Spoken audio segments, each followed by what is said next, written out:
So hi friends, welcome to our channel. This is Padmavathi. ఈరోజు మనం మాట్లాడుకోబోయే topic వచ్చేసి మూర్ఛ అంటే ఫిట్స్. ఎక్కువగా చాలామందిలో చిన్నపిల్లల కానించి పెద్దవాళ్ళ వరకు ఎక్కువగా ఇది ఫేస్ చేస్తూనే ఉంటారు. అండ్ సర్టెన్ ఏజ్ ఆఫ్ అని కూడా ఉండదు దీనికి. కొంతమందిలో ఎర్లీగా వస్తుంది, కొంతమందిలో చూసుకుంటే ఏజ్ ఎక్కువైన వాళ్ళకు కూడా వస్తుంది. సో ఇది వచ్చినప్పుడు ఎటువంటి జాగ్రత్తలు తీసుకోవాలి, ఎటువంటి మెడిసిన్ యూస్ చేయాలి, ఏమేమి యూస్ చేయాలి అనేది దాని గురించి సంబంధించినవన్నిటి గురించి ఒకసారి తెలుసుకునే ప్రయత్నం చేద్దాం. KIMS sunshine hospital, Begumpet, doctor Shyam K Jaiswal, neurologist. So ఆయనతో మాట్లాడే ప్రయత్నం చేద్దాం. Hi sir. హలో పద్మ గారు. ఈరోజు నేను మూర్ఛ అంటే ఫిట్స్ ఎపిలెప్సీ కోసం కొద్దిగా నేను చెప్తాను. ఫిట్స్ అంటే ఏమొస్తా, మూర్ఛ అంటే ఒక మందికి ఏమొస్తాకి చేయి కాల్ అట్లా కొండకురు వస్తుంది, మొత్తం టైట్గా స్టిఫ్ వస్తుంది. తర్వాత అట్లా కొట్ట అట్లా చేస్తా. తర్వాత ఫేస్ అంటే వంకర వస్తుందా, నాలుగు అప్పుడప్పుడు కట్ వస్తుందా, అలా బట్టలలో మొత్తం పాస్తుందా, ఇలా ఫిట్స్కి సిమ్టమ్స్ ఉన్నాయి. చాలా కామన్ ఉన్న ప్రాబ్లమ్స్ ఉన్నాయి. బట్ ఏమంటే చాలా మిత్ ఉన్నాయి దానికోసం, మూర్ఛ కోసం. మిత్ అంటే ఏమొస్తుంది అన్ని మందికి కనిపిస్తాకి ఇలా మూర్ఛ అంటే ఫిట్స్ అంటే సైకలాజికల్ ప్రాబ్లమ్స్, అలా దేవుడు ప్రాబ్లమ్స్ అట్లా లేవు. ఇలా చాలా మిత్ ఉన్నాయి, అలా అంధవిశ్వాసం ఉన్నాయి ఇలా సైకలాజికల్ ప్రాబ్లమ్స్ ఉన్నాయి. వీళ్ళు బ్రెయిన్ ప్రాబ్లమ్స్, మెదడు ప్రాబ్లమ్స్ ఉన్నాయి. దానికోసం కరెక్ట్గా డయాగ్నోసిస్ చేయాలి. డయాగ్నోసిస్ చేసి కరెక్ట్గా ట్రీట్మెంట్ తీసుకోవాలి. అయితే పేషెంట్కి క్యూర్ ఇంకా ఛాన్సెస్ ఉన్నాయి. ఇది సైకలాజికల్ ప్రాబ్లం లేవు, ఇలా మెదడు ప్రాబ్లమ్స్ ఉన్నాయి. ఇలా దేవుడు ప్రాబ్లం లేవు, కింద దేవుడు వచ్చారా బాడీకి అట్లా కనిపిస్తుంది అనుకుంటా. ఈ కోసమ్స్ రెండు ప్రకారకి ఉన్నాయి. ఒక ప్రకారకి మూర్ఛకి ఫోకల్ ఎపిలెప్సీ, ఒకకి జనరలైజ్ ఎపిలెప్సీ అట్లా చెప్తారు. రెండు ప్రకారంకి ట్రీట్మెంట్స్ వేరే ఉన్నాయి. దానికోసం ఫస్ట్ కరెక్ట్గా డయాగ్నోసిస్ చేయాలి. డయాగ్నోసిస్ కోసం ఈఈజీ, ఆ తర్వాత ఎంఆర్ఐ స్కాన్, ఈ రెండు కంపల్సరీ తీసుకోవాలి. ఈజీ కోసం ఇంకా మొత్తం ఎనీ హాస్పిటల్కి కొన్ని హాస్పిటల్కి అవైలబుల్ ఉన్నాయి. ఈ కరెక్ట్గా ఈ చేసి నాకు ఐడియా వస్తుంది ఈ ఫోకల్ ఉన్నాయా జనరలైజ్ ఉన్నాయా, అది కరెక్ట్గా ట్రీట్మెంట్ స్టార్ట్ చేస్తాను.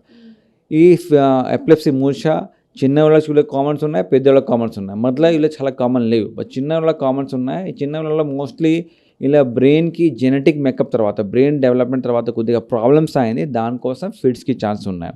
తర్వాత చిన్న వీళ్ళు ఎప్పుడప్పుడు ఫీవర్ అయింది, జ్వరం అయింది, జ్వరం తర్వాత బ్రెయిన్లో జ్వరం ఫీవర్ వస్తుంది, బ్రెయిన్ ఫీవర్ తర్వాత ఇంకా మూర్ఛకి ఛాన్స్ ఉన్నాయి. అని అప్పుడప్పుడు కొద్దిగా ఇలా పెద్దవాళ్ళకి ఇలా రక్తనాళంకి గడ్డ కోసం, బ్రెయిన్ స్ట్రోక్ తర్వాత, పక్షవాతం తర్వాత, బీపీ, షుగర్, దానివల్ల పెద్దవాళ్ళకి ఛాన్స్ ఉన్నాయి ఫిట్స్కి. అని ఎన్ని ఏజ్కి డెఫినెట్లీ హెడ్ ఇంజురీ అంటే తలలో కొద్దిగా దబ్బు అయింది, కింద యాక్సిడెంట్ అయింది, తర్వాత ఇంకా ఫిట్స్ ఛాన్స్ ఉన్నాయి. ఈ ఫిట్స్ మూర్ఛ కోసం డయాగ్నోసిస్ చేసి ఈజీ ఎంఆర్ఐ చేసి డెఫినెట్లీ మెడిసిన్ నుంచి కొద్దిగా మనకి డెఫినెట్లీ పూర్తిగా క్యూర్కి ఛాన్స్ ఉన్నాయి. కొద్ది పనికి మెడిసిన్స్ లైఫ్ లాంగ్ తీసుకోవాలి. అని కొద్దిగా మనకి ఏమొస్తుంది నాకు ఇంకా ఫర్దర్గా టెస్ట్ చేయాలి, ఎందుకు టెస్ట్ చేయాలి, ఇక 3-4 మెడిసిన్స్ కంట్రోల్ లేవు ఫిట్స్. స్పెషల్ టెస్ట్ చేసి టెస్ట్కి వీడియో ఈజీ అని పెట్ స్కాన్ చెప్తారు. ఈ చేసి ఏమవుతుంది నాకు కొద్దిగా మనకి ఎపిలెప్సీ సర్జరీ చేయాలి. ఎపిలెప్సీ సర్జరీ అంటే నేను చెప్పారు కారణం ఏంటి, బ్రెయిన్లో డెవలప్మెంట్ అట్లా కడుపు టైంలోకి కొద్దిగా బ్రెయిన్లో డెవలప్మెంట్లో కొద్దిగా గడ్డ వస్తుంది. ఈ గడ్డకి తీసే కోసం బ్రెయిన్ సర్జరీ, ఎపిలెప్సీ సర్జరీ చేయాలి. ఎపిలెప్సీ సర్జరీ చేసి ఇంకా నేను ఇప్పుడు ఆల్మోస్ట్ నేను ఒక 1000 ఎపిలెప్సీ సర్జరీలో పార్టిసిపేట్ చేశాను. నేను 1000 ఎపిలెప్సీ సర్జరీకి అని అన్నీ మనకి ఈ ఎపిలెప్సీ సర్జరీ తర్వాత క్యూరింగ్ అయింది. ఫస్ట్ సిమ్టమ్ ఏంటి అర్థం తీసుకోవాలి, మెడిసిన్ తీసుకోవాలి, అన్నీ తీసుకోవాలి, కరెక్ట్గా investigations, treatments and epilepsy surgery ఇంకా తీసుకోవాలి అట్లా. సో ఇది ఒకవేళ ఈ ట్రీట్మెంట్ స్టార్ట్ చేసిన తర్వాత దీనికి ఒక కంప్లీట్ క్యూర్ అయితే ఉంటుంది అని అనేసి మీరు చెప్తున్నారు. కంప్లీట్ క్యూర్ నేను చెప్పారు, కంప్లీట్ క్యూర్ కొద్దిగా ప్రకారంకి డిపెండ్స్ ఉంది. అసలు ఫోకల్ ఉన్నాయైతే డెఫినెట్లీ కొద్దిగా క్యూర్కి ఛాన్స్ ఉంది. కొద్దిగా పనికి మెడిసిన్ నుంచి క్యూర్ వస్తాయి. కొద్దిగా 2 years 3 years మెడిసిన్ తీసుకోవాలి, తర్వాత మెడిసిన్ అవసరం లేదు. కొద్దిగా కొద్దిగా మెడిసిన్ ఇంకా లైఫ్ లాంగ్ తీసుకోవాలి. కొద్దిగా మెడిసిన్ క్యూర్ అయితే ఈ పేషెంట్కి కొద్దిగా ఫర్దర్గా టెస్ట్ చేసి ఎపిలెప్సీ సర్జరీ చేసి క్యూర్ చేస్తారు అట్లా.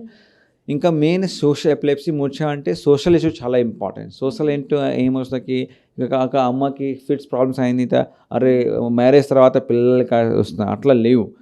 హెరిటరీ అంటే ఫ్యామిలీ రన్ ఫిట్స్ మూర్ఛ చాలా తక్కువ ఉంది, ఇక 1% ఉన్నాయి. 90% పైన ఇట్లా ఫ్యామిలీ రన్ లేవు. అమ్మకి సపోజ్ మూర్ఛ ప్రాబ్లమ్స్ ఉన్నాయి, ప్రెగ్నెన్సీకి ఇంకా ఈ ప్రాబ్లమ్స్ లేవు. అని ఇప్పుడు మోడర్న్ సైన్స్లో చాలా అడ్వాన్స్ మెడిసిన్ నుంచి ఇంకా ఈ మెడిసిన్ సపోజ్ ఆ మూర్ఛ మెడిసిన్ ఫిట్స్కి మెడిసిన్ యూజ్ చేసిన తర్వాత ప్రెగ్నెన్సీ టైంకి ఇంకా ప్రాబ్లం లేవు, ఇలా మెడిసిన్ నుంచి ఏం పిల్లల సైడ్ ఎఫెక్ట్ ఇంకా లేవు అని తర్వాత డెలివరీ తర్వాత ఇంకా పిల్లలకు ఫిట్స్ ఛాన్సెస్ చాలా చాలా తక్కువ వస్తుంది, రేర్ వస్తుంది. ఇది చాలా ఇంపార్టెంట్ సోషల్ ఇష్యూ. నేను మొత్తం పేషెంట్కి నేను అమ్మకి కౌన్సిల్ చేస్తాను. నేను చెప్తాకి మ్యారేజ్ టైంకి మీరు టు బీ హస్బెండ్కి ఇన్లాస్కి మీరు కాల్ చేయండి, నేను కౌన్సిల్ చేస్తాకి అట్లా లేవుకి నాకు అసలు అమ్మకి ఫిట్స్ అయింది, పిల్లలకి ఫిట్స్ ఛాన్స్ ఉన్నాయి, ఫ్యూచర్ ప్రెగ్నెన్సీకి ప్రాబ్లం అట్లా లేవు. ఇలా చాలా అర్థం తీసుకోవాలి అంశం ఉన్నాయి. తర్వాత ఇలా నేను ఫస్ట్ చెప్పడానికి నా ఎపిలెప్సీకి ఇలా మూర్ఛకి ఇలా సైకలాజికల్ ప్రాబ్లమ్స్ ఏం వస్తాకి సపోజ్ మీరు చూస్తున్న పేషెంట్కి కంటిన్యూస్గా అట్లా ఫిట్స్ వస్తాయి, ఏం చేయాలి? ఏం వస్తాకి మీరు టీవీలో చూస్తారా, ఏం ఇస్తారా, చేలో కీలు పెడతారా, చేలో ఏమైనా పెడతారా, చెప్పలు తీసుకెళ్ళి మొక్క దగ్గర పెడతారు, ఇలా అవసరం లేవు. ఏం చేయాలి పేషెంట్ సపోజ్ అక్కడ ఫిట్స్ అయింది మీ దగ్గర ఆఫీస్లో రోడ్లో ఇంటికి ఏం చేయాలి, పేషెంట్స్కి ఒక పైకి పెట్టాలి, ఒక సైడ్కి పెట్టాలి, ఒక సైడ్ పెట్టి నోర్లో క్లీన్ చేయాలి. అప్పుడు నోరు నుంచి సలావా నుంచి నోర్లకు బ్రీదింగ్ ఇష్యూ గాలి తీసుకుని కష్టం వస్తుందా, అట్లా ఓపెన్ చేసి మంచిగా గాలి పెట్టాలి. అని పేషెంట్ కనుక్కొని వస్తుందా, పేషెంట్కి గట్టిగా పట్టుకొని ఏం వస్తుంది అప్పుడప్పుడు ఫ్రాక్చర్కి డిస్లోకింగ్ ఛాన్స్ ఉన్నాయి. జస్ట్ మామూలుగా పట్టుకోవాలి పేషెంట్కి అవసరం ఉన్నాయి.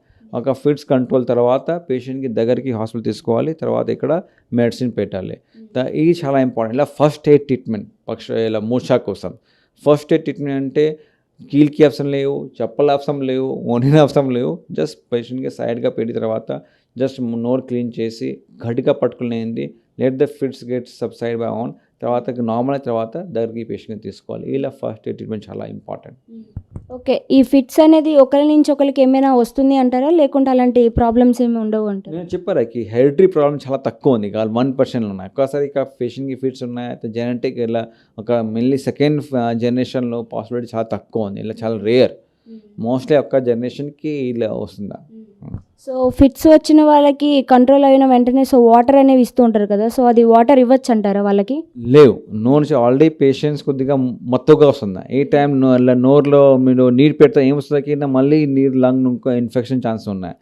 ఏం చేయలేదు, పేషెంట్ కాన్షియస్ తర్వాత పేషెంట్కి మళ్ళీ మొత్తం నార్మల్ అయిన తర్వాత నీరు పెట్టండి, బట్ మొత్తగా టైంకి డెఫినెట్లీ నీరు పెట్టలేదు, నీరు పెడితే మళ్ళీ వేరే కాంప్లికేట్ ఛాన్స్ ఉన్నాయి. సో దీనికి సంబంధించిన ఫుడ్స్ ఏమైనా ఉంటాయి అంటే ఈ ఫుడ్ తీసుకోవచ్చు, ఈ ఫుడ్ తీసుకోకూడదు, ఇలాంటి ఏమైనా? ఇంకా చాలా ఇంపార్టెంట్ క్వశ్చన్స్ మూర్ఛ కోసం ఏ ఫుడ్ తీసుకోవాలి. మూర్ఛ కోసం అట్లా చెప్పారకి ఎనీ థింగ్స్ ఎనీ జబ్బుకి న్యూరాలజీ ప్రాబ్లమ్కి లైఫ్ స్టైల్ చేంజ్ చాలా ఇంపార్టెంట్. మూర్ఛ పేషెంట్స్కి అగైన్ ఫుడ్కి రిస్ట్రిక్షన్ ఏం లేవు, బట్ భోజనం టైం తీసుకోవాలి, మందు టైంకి టైం తీసుకోవాలి, late night sleep deprivation is one of the risk factor. Sleep deprivation అంటే టైంకి పండుకోవాలి, లేట్ నైట్ పండుకున్న తర్వాత తొందరగా తీసిన తర్వాత మళ్ళీ ఫిట్ ఛాన్స్ ఉన్నాయి. ఆల్కహాల్, స్మోకింగ్ ఇలా రిస్క్ ఫ్యాక్టర్స్ ఉన్నాయి, బట్ ఆల్కహాల్ నుంచి ఫిట్స్ వస్తుంది. ఆల్కహాల్ స్మోకింగ్ అవాయిడ్ చేయాలి, టైంకి భోజనం తీసుకోవాలి, మందు టైంకి తీసుకోవాలి, లేట్ నైట్ అవాయిడ్ చేయాలి. అంటే ఇప్పుడు ఫిట్స్ టైంకి డ్రైవింగ్ అండ్ స్విమ్మింగ్ ఇంకా అవాయిడ్ చేయాలి. ఏమొస్తాకి సపోజ్ ఇలా ఫిట్స్ టైం ఇలా డ్రైవింగ్ చేసిన తర్వాత ఫిట్స్ అయిన ఇలా లైఫ్ రిస్క్ ఉన్నాయి, పేషెంట్కి లైఫ్ రిస్క్ ఉన్నాయి, ఇంకా వేరే మనకి ఇంకా లైఫ్ రిస్క్ ఉన్నాయి. స్విమ్మింగ్ చేస్తారు, స్విమ్మింగ్ టైంకి ఫిట్స్ అయింది కొద్దిగా డ్రానింగ్ ఛాన్స్ ఉన్నాయి, ఇవి అవాయిడ్ చేయాలి. అంటే ఫుడ్ రిస్ట్రిక్షన్ ఏం లేవు. సో మరి ఈ వ్యాధి వచ్చిన వాళ్ళు ఇలా అంటే ఏమేం చేసి దీన్ని తగ్గించుకునే అవకాశాలు ఎక్కువ ఉంటాయి అంటే లైక్ తీసుకునే మెడిసినే కాకుండా ఇంకా వేరే ఏమైనా ఆప్షన్స్? మెడిసిన్స్ ఇలా చాలా ఫస్ట్ ఇంపార్టెంట్. మూర్ఛ కోసం మెడిసిన్ చాలా ఇంపార్టెంట్, టైం చూసుకోవాలి.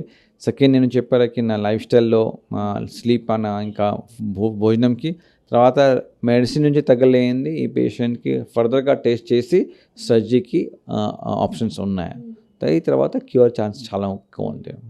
నమస్కారం ఫ్రెండ్స్, నేను doctor Shyam K Jaiswal, senior consultant neuro physician and Kim sunshine hospital Begumpet. నేను ఆల్రెడీ 13 years నుంచి ప్రాక్టీస్ చేస్తే, 10 సంవత్సరాల నుంచి ప్రాక్టీస్ చేస్తే నేను మోస్ట్లీ మైగ్రేన్ పేషెంట్స్, పక్షపాతం పేషెంట్స్, మూర్ఛ, ఎపిలెప్సీ పేషెంట్, పార్కిన్సన్స్, మతిమ, డిమెన్షియా, తర్వాత బ్యాక్ పెయిన్, నెక్ పెయిన్, ఎన్ని ప్రకారకి పెయిన్ పేషెంట్స్, స్పైన్ పెయిన్కి నేను చూస్తాను. ఎన్ని ఇష్యూస్ ఉన్నాయి మీరు కన్సల్ట్ చేయాలి.